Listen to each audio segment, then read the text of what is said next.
So yeah, we were wondering how the LA Sparks were able to bring back four max contract players. Yeah, this is how. This is how. You have the Sparks basically getting 400k off Kelsey Plum. They used her on the core designation. Not only that, she took a 400k pay decrease. Not only that, Kelsey Plum took $1 off 1 million. Why? Because apparently there's an extra tax. Apparently there is an extra tax in LA if you get taxed differently in California if your income passes $1 million. And this is a weird one as well because I'm pretty sure there's a rule with it's one of the things where for road games you get charged whatever their taxes are. So you only get charged LA taxes on 20 games, worth, because it's a game by game basis. And then she's paying Miami taxes with Unrivaled, which is probably part of the reason why Unrivaled's in Miami, because of the no state income tax. But yeah, it is it's an interesting one. It is an interesting one here when it comes to Kelsey Plum, because this is a team that has put together Ariel Atkins. Like, Ariel Atkins is a genuinely big that's a big addition. So Atkins is probably taking a pay cut. You've got a pay cut for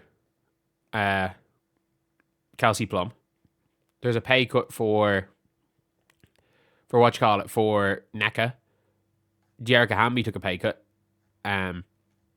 Because people were wondering, it's like, everyone's assuming Hamby was gone. People were wondering, like, oh, you can't afford a to bring in four max contract players. You can't even afford three. But when they're all taking pay cuts, we just assumed, we were working off the assumption that the Supermax was going to be taken by Kelsey Plum. That Kelsey Plum was going to take the Supermax. That not only that Kelsey Plum will take the Supermax, that Dearica Hamby was going to look for a full max. The NECA was going to take the full max.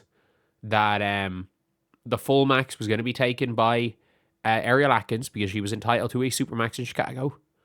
And it turns out that none of that's happened.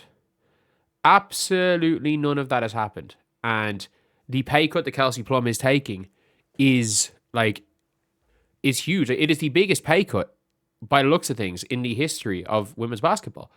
And I understand, and this is the one thing I will have to say, as I do not begrudge Kelsey Mitchell for demanding the Supermax or taking the Supermax on a 1-year deal.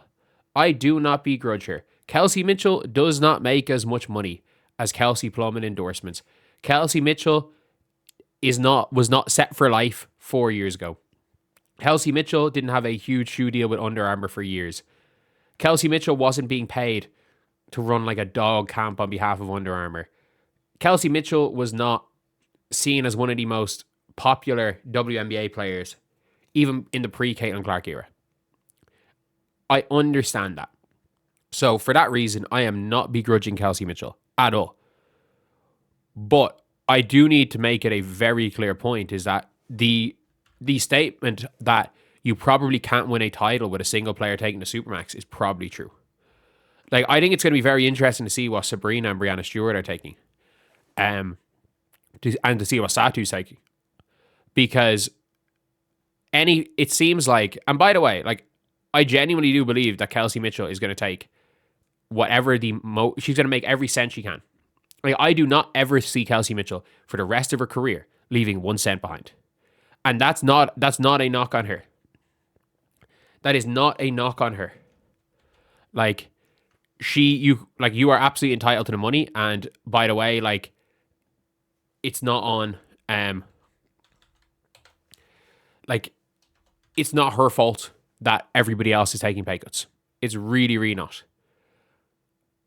But it also has to matter that people are.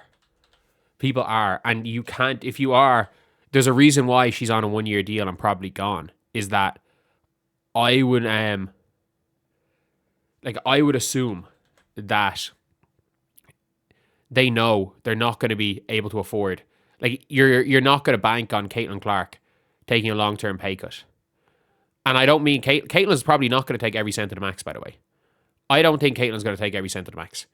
But like, because it's very, very clear in the league, Kelsey Mitchell is the only player that took every cent of the Supermax. And it seemed like she wanted a long-term Supermax, which she would have been the only player entitled to that. Every other core player has taken some form of a pay cut. That being said, would Kelsey Mitchell have taken the long-term regular max? Maybe. Maybe. And I think there is a question there about, did the Indiana Fever, by not paying her the long-term regular max, kind of shoot themselves in the foot a little bit? Because you can definitely work around giving her the long-term regular max. But clearly, they didn't want to do that. Or maybe Kelsey Mitchell didn't want to do that. I'm not sure what party was at fault for that one, or what party decided that they didn't want to engage in those talks. But that being said, we're now at a situation where there's a very, very good chance that the Sparks are going to be better than the Fever next year, or at least on paper better than the Fever. Actually better, who knows? Genuinely, who knows? There's a big difference between actually being better than a team and being better than them on paper. Because on paper, definitely they're going to be better than the Fever. And it's really tough now when it comes down to it for a lot of these teams, because if players aren't taking pay cuts, and by the way, the Dallas Wings had to overpay to bring players in. I think there's a question to be asked. Like, did enough other players take pay cuts? I'm guessing Lexi Hull, because hers is a multiple year deal, took a pay cut. It seems like the Indiana Fever are not paying what they believe is over the odds for multiple years for any player that isn't Caitlin Clark. Because you know who hasn't signed a deal yet? Aaliyah Boston. And I don't know if... I do think in general, Caitlin Clark's probably going to take a pay cut. And I think Aaliyah's probably going to take a pay cut. And now it's going to be at the situation where Kelsey Mitchell has a choice to make more money elsewhere, take a pay cut to stay. And even like Kelsey Plum, I know she got cored. But like, if they only had $999,000, they would have had to let her walk. Or trade her. Like, if you're not going to give someone a Supermax, you would have had to trade her. But yeah, look, it is a very, very interesting situation all around, and this pay cut is precedent. And by the way, every player is taking a pay cut.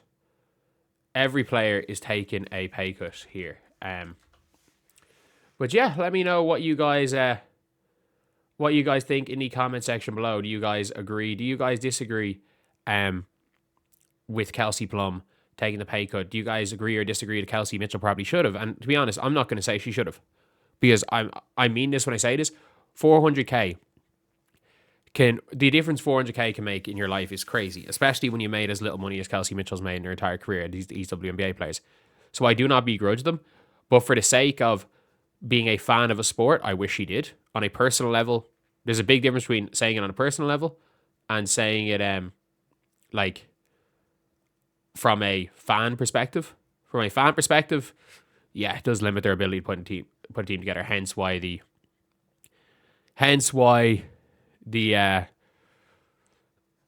1 year deal. But anyway, see you guys.